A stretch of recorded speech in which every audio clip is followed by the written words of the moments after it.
नमस्कार, मैं हूं आपके साथ वैशाली और आप देख रहे हैं रीडर्स फर्स्ट न्यूज। छत्तीसगढ़ के भारतीय जनता पार्टी के सह प्रभारी नितिन नवीन का गुरुवार को देर शाम रायगढ़ आगमन हुआ।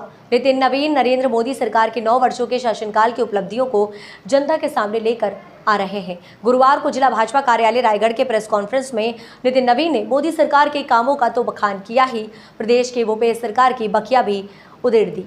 भूपेश सरकार पर नितिन नवीन ने तीखे तंज किए और उसे भ्रष्टाचारियों की सरकार करार दिया है। उसके पहले नितिन ने भूपेश बघेल को रावण का वंशज करार देते हुए कहा कि भूपेश के पिता तो एक और रावण का गुणगान करते हैं, राम को गरियाते हैं, वहीं दूसरी ओर भूपेश बघेल रामायण महोत्सव का ढोंग रचाते हैं। भूपेश सरकार पर तीखे प्रहार करते हुए कहा।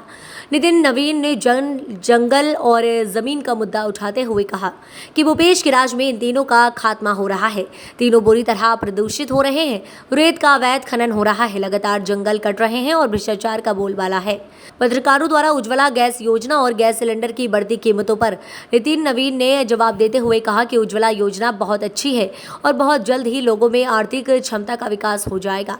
नारी सुरक्षा के बरकक्ष जब महिला पहलवानों के शोषण का मुद्दा पत्रकारों ने उठाया तो नितिन इस पर सीधे जवाब देने से बचते नजर आए और कहा कि खेल मंत्री अनुराग ठाकुर इस मामले को बेहतर तरीके से देख रहे हैं। भाजपा में मुख्यमंत्री का चेहरा प्रोजेक्ट करने के सवाल पर भी उन्होंने कहा, सभी नेता हैं, हम चेहरा देख रहे हैं। उन्होंने पत्रकारों से भी सवाल करते हुए कहा कि पिछले चुनाव में कांग्रेस के पास भी तो मुख्यमंत्री पद के लिए कोई चेहरा नहीं था।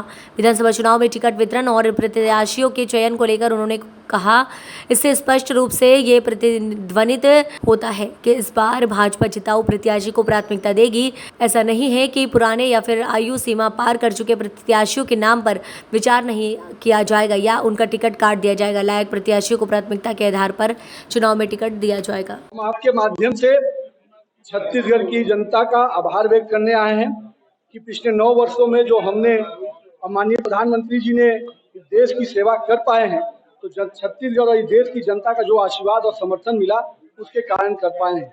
हम लोगों ने जो पहले ही दिन से संकल्प लिया था कि हमारी सरकार गरीबों के लिए समर्पित सरकार होगी, तो हम लोगों ने हर योजनाओं को गरीबों को सामने रखकर बनाया। चाहे वो अन्न योजना हो, चाहे उज्ज्वला की योजना हो, चाहे आयुष्मान की योजना हो, चाहे इंफ्रास्ट्रक्चर में डेवलपमेंट की बात हो, हर योजनाओं में गरीब को आगे रखकर बनाया। और इसी कारण से कि आज बड़ी संख्या में भारतीय जनता पार्टी का जनाधार आम समाज में, आम गरीबों में बढ़ा है। साथ ही साथ इस देश में बहुत बार सांस्कृतिक राष्ट्रवाद की बात हम करते थे, तो हमने उसको करके भी दिखाया। जो लोग लटकाने और भटकाने वाले लोग थे, हमने स्पष्ट रूप से इस देश में भव्य राम मंदिर की कल्पना का जो सपना देखा था, उस सपने को साकार किया। हम अगर कश्मीर की बात करते थे, 370 धारा हटाने की बात करते थे, तो हमने उसको करके दिखाया। वही कश्मीर का लाल चौक जो कल तक पाकिस्तान के झंडे लहराए जाते थे, आज भारत का तिरंगा लहराया जाता है। ये सारे विषय योजनाओं की बात करें तो आज 7 की जगह पर 23 एम्स बनकर तैयार हैं। अगर IT की बात करें तो 9 की जगह पर 21 IT बनकर तैयार हैं। तो ऐसे इंफ्रास्ट्रक्चर से लेकर शिक्षा के क्षेत्र में, चाहे चिकित्सा के क्षेत्र में, हर क्षेत्र में इस सरकार ने गरीबों को ध्यान में रखकर योजनाएं बनाई। स्पष्ट रूप से छत्तीसगढ़ में भी जो 36 वादे करके ये सरकार आई थी, जो धोखा देने का काम किया, हम स्पष्ट रूप से जनता के बीच में उस विषय को लेकर जा रहे हैं। चाहे गोठान का पोल खोलने का बात हो, चाहे प्रधानमंत्री आवास योजना का विषय हो, चाहे नल जल योजना का विषय हो, चाहे यहाँ पर व्याप्त भ्रष्टाचार हो, इन सारे विषयों को लेकर जनता के बीच में जाकर इस सरकार को खाते सरकार के जहाँ 4 साल है तो हमको पिछले 15 साल हुए हैं। किस प्रकार से लगता है हमको 4 साल पहले, आप समझिए 4 साल के आधार पर ना हमको 2018 15 साल के बाद ना हमको तो हर 5 साल में रिन्यूअल मिला था ना। जनता ने हमको आशीर्वाद दिया, तब ना हम 15 साल रहे। और 18 में 4 साल की नौबत क्यों ऐसा नौबत तो ये 4 साल के विषय, तो हमको कमियां थी तो हमको सजा मिली। लेकिन आज जो 4 साल बीते हैं, वो 4 साल का तो हिसाब किताब देना पड़ेगा कि उसको भी नहीं देना पड़ेगा। वो भी 15 साल के हिसाब पर आप निकालेंगे क्या? चलिए, बहुत बहुत धन्यवाद।